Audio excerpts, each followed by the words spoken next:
എത്തിയിരുന്നു. ഇവിടുത്തെ പ്രശ്നങ്ങൾ നമ്മൾ റിപ്പോർട്ട് ചെയ്തിരുന്നു. അതിലേറ്റവും വലിയ ഗുരുതരമായ പ്രതിസന്ധി ഉണ്ടായിരുന്നത് ആകെ 2 സിലിണ്ടറുകൾ മാത്രമാണ് ഇവിടെ ഉണ്ടായിരുന്നത് എന്നുള്ളതാണ്. അത് കഴിഞ്ഞാൽ ഇവിടുത്തെ പാചകം അവസാനിപ്പിക്കേണ്ടി വരുന്ന നിലയാണ്. ഇവിടെ ഇപ്പോൾ നമുക്ക് കാണുന്നത് അവർ ഈ പാചകത്തിലേക്കൊക്കെ കടന്നിട്ടുണ്ട്. മീൻകറിയൊക്കെ ഉണ്ടാക്കുന്നു, അവിടെ പുട്ട് തയ്യാറാക്കി വെച്ചിട്ടുണ്ട്. പ്രശ്നം ഞാൻ ആദ്യം സൂചിപ്പിച്ചത് തന്നെയാണ് അരുൺ.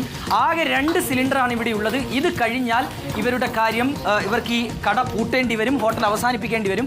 ഒന്നിതാണ്, ഇതിൽ കുറച്ച് സിലിണ്ടർ ബാക്കിയുണ്ടെന്ന് തോന്നുന്നു.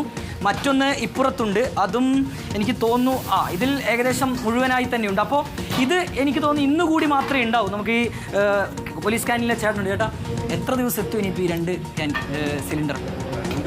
ഇന്നത്തോടുകൂടി തീരും. അപ്പോൾ ആകെ പ്രശ്നമാവില്ലേ? ആകെ പ്രശ്നമാണ്.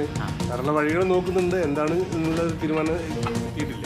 നിങ്ങൾക്ക് നിലവിൽ ഒരു 4-5 സിലിണ്ടറുകൾ ദിവസം വേണ്ടി വരില്ലേ? 3 സിലിണ്ടർ നമുക്ക് വേണ്ടി വരും. ഇവിടെ ഇപ്പോൾ അരുൺകുമാർ ഒട്ടുമിക്ക എല്ലാ വിഭവങ്ങളും തയ്യാറാക്കുന്നത് ഈ സിലിണ്ടറിൽ തന്നെയാണ്, ഗ്യാസ് സിലിണ്ടർ ഉപയോഗിച്ചാണ്. ഇവിടെ നമുക്ക് വിറകടുപ്പ് കാണാം. ഈ വിറകടുപ്പ് ഉപയോഗിച്ച് ചോറ് മാത്രമാണ് ഉണ്ടാക്കുന്നത് അല്ലേ ഏട്ടാ? ചോറ് മാത്രമാണ് ഉണ്ടാക്കുന്നത്. അതെ, ചോറ് മാത്രമാണ് ഇവിടെ ഈ വിറകടുപ്പ് ഉപയോഗിച്ച് ഉണ്ടാക്കുന്നത്. മറ്റേതെങ്കിലും വിഭവങ്ങൾ ഉണ്ടാക്കാൻ പറ്റുമോ ഈ വിറകടുപ്പിൽ? വേറെ ഏതെങ്കിലും നമ്മൾ ചോറ് മാത്രമാണോ വിറകടുപ്പിൽ ഉണ്ടാക്കുക? മറ്റത് ഉണ്ടാക്കാൻ ബുദ്ധിമുട്ടാണ്. കാരണം നമുക്ക് ഒരുപാട് ഐറ്റംസ് വേണം. ചോറിൻ്റെ കൂടെ ആയാലും 3-4 സൈഡ്, അതുപോലെ തന്നെ കറികൾ 2 കറികൾ. അത് ഈ വിറകടുപ്പിൽ ഉണ്ടാക്കുന്നത് അത്ര പ്രായോഗികമല്ല അല്ല, സമയത്തിന് കൊടുക്കാൻ കഴിയില്ല. നമുക്ക് സമയത്തിന് കൊടുക്കാൻ കഴിയില്ല.